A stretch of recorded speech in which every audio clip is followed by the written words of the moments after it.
नमस्कार। ये वीडियो को ध्यान से सुनना। अगर आप लोग आसाम, मेघालय यहाँ घूमने आ रहे हो। मैं आज से 20 दिन पहले आसाम आया था। गुवाहाटी एयरपोर्ट पे उतरे हम लोग। वहाँ से हमने सेल्फ कार ड्राइव के लिए कार पिकअप किया था, जो कि आसाम नंबर प्लेट से ही आएगा। सीधी बात है, हम लोग आसाम से थे तो वो कार हमने लिया। वो कार क्यों लिया वो भी बताता हूँ। वो 1500 रुपये में एक दिन का रेट लगता है। अब आप नॉर्मली क्या है, मेघालय अगर जा रहे हो तो आप नॉर्मल ट्रैवल्स वाले को लोगे तो वो लोग उनके टाइम पे अपने को सब देखना पड़ता है। हमको जो फ्रीडम चाहिए वो नहीं मिलती, तो इसलिए हमने सेल्फ ड्राइव कार लिया और हम लोग ड्राइव करके आसाम से मेघालय में एंटर हुए। हम लोग करीबन 20 दिन मेघालय रहे। पर ये 20 दिन में जो हमने सीखा, वो जो एक्सपीरियंस रहा वो इतना ख़राब रहा कि मैं आपको बता नहीं सकता। क्योंकि प्रॉब्लम ये है ना कि अभी मेघालय और आसाम के बॉर्डर को लेके कुछ झगड़ा चल रहा है। अब हम लोग को पता नहीं है, हम लोग गुजरात से थे। अब हमारी शक्ल भी आसामी जैसी नहीं है, फिर भी पता नहीं मेघालय के लोग जैसे ही हमारी आसाम की गाड़ी देखते थे नंबर प्लेट के साथ, तो पहले तो वो लोग गालियाँ देते थे और आपको वो जो लुक देते थे तो आप समझ ही जाओ कि वो कैसा लुक आ रहा है। और अगर आपने गलती से ओवरटेक कर लिया, पहले तो वो आपको साइड ही नहीं देंगे। जैसे आसाम की गाड़ी देखते हैं तो वो साइड ही नहीं देते। अगर साइड दे भी दिया और आपने नहीं दिया और आपने काट ली अपने हिसाब से साइड, तो भाई साहब गाड़ी दौड़ाएंगे आपके पीछे, आपको रुकवाएंगे और उनकी लैंग्वेज में कुछ बोलेंगे तो आप समझ ही सकते हो कि वो गालियाँ ही दे रहे हैं।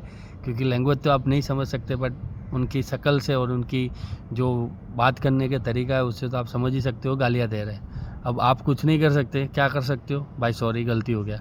अब फिर आप उनको जब पता चलता है कि आप लोग आसाम से नहीं हो, तब उल्टा वो अरे सर सॉरी। अरे भाई क्या सॉरी दिक्कत क्या है यार, ये हो तो इंडिया के ही ना। आसाम कोई इंडिया के बाहर नहीं है, मेघालय को इंडिया के बाहर नहीं है। क्या है लड़ना झगड़ना, प्यार मोहब्बत से रहो यार। बता के थक गया जितनों को भी मिला। दूसरी चीज़, उन लोग को टूरिस्ट पसंद नहीं है बिल्कुल भी।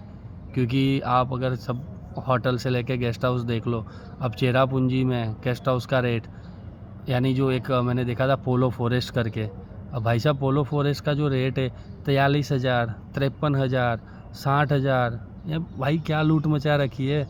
आप मेघालय में शिलोंग के अंदर आते हो, कोर्टयार्ड मैरियट का रेट भाई 60,000, 45,000 एक नाइट का रेट।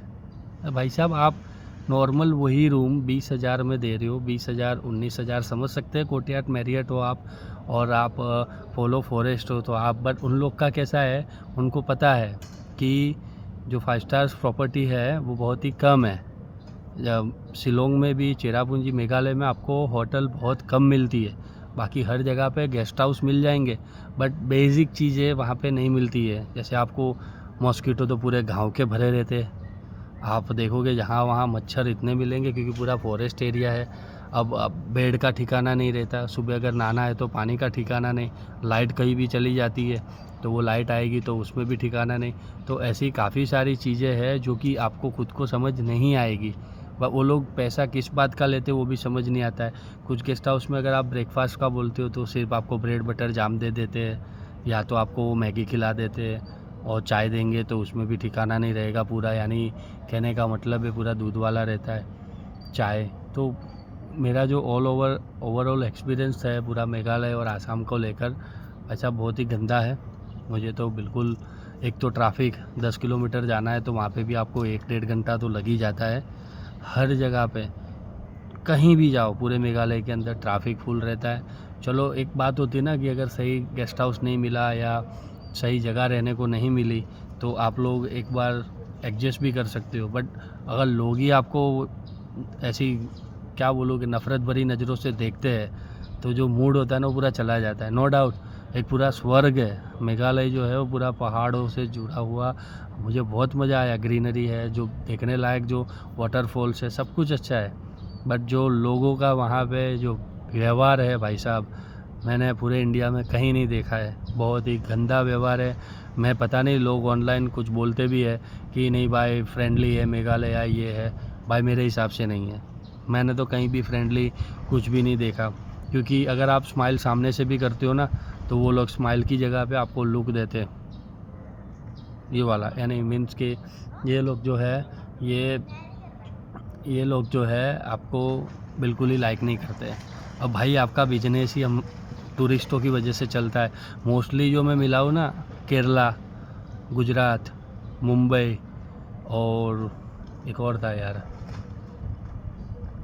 था मुझे याद नहीं आ रहा है, बट मोस्टली पीपल जो आते हैं ना केरला गुजरात से है, सबसे ज़्यादा टूरिस्ट है।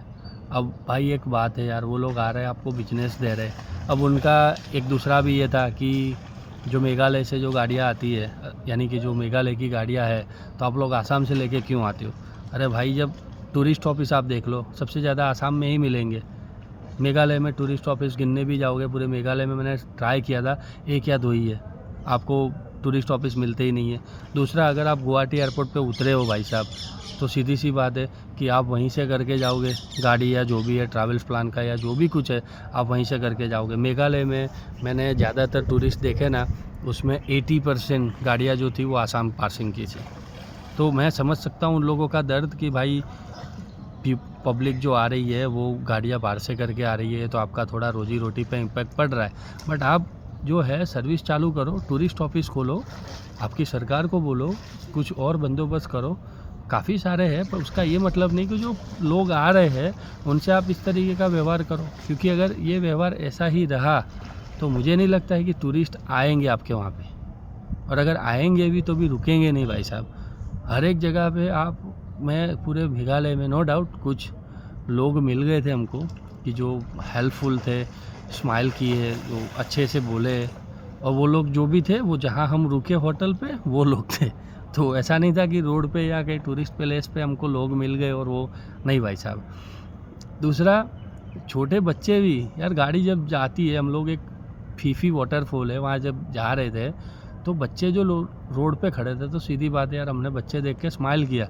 ऊपर से उन लोगों ने लकड़ियाँ फेंकी और पत्थर फेंकने लगे कार पे।